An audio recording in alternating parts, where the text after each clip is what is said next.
চমৎকার একটা ভিডিও নিয়ে আসছি। এই ভিডিওতে থাকছে এআই এর মাধ্যমে নিজের ছবিতে বিভিন্ন স্টাইলে ছবি তৈরি করা। দেখতে পাচ্ছেন এখানে আপনার নিজের পছন্দ মতো টি শার্টের কালার এবং প্যান্টের কালার এবং জুতার কালার প্লাস ঘড়ি অ্যাড করা এবং সানগ্লাস অ্যাড করা অনেকগুলো প্রফেশনাল এআই এর মাধ্যমে নিজের ছবি দিয়ে আমি ভিডিও করছি। এরকম চাইলে ভিডিও ছবি বানাইতে পারবেন এবং দেখতে পাচ্ছেন আপনার পছন্দ মতন এইরকম প্রফেশনাল ছবি বানাইতে পারবেন।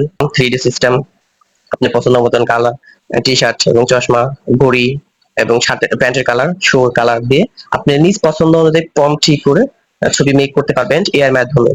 তাহলে দেখতে পাচ্ছেন আপনি আমার পছন্দ মতন প্রম্পট সিলেক্ট করে আমি শার্টের কালার, প্যান্টের কালার এবং ঘড়ি এবং শু এগুলো অ্যাড করছেন। আপনারা এরকম ছবি বানাতে পারবেন। বাচ্চাদেরও অনেক ছবি তৈরি করছি, কত সুন্দর দেখা যাচ্ছে মাশাআল্লাহ। তো এরকম আপনার বাচ্চাদেরও ছবি এরকম ভাবে প্রফেশনাল ভাবে ছবি মেক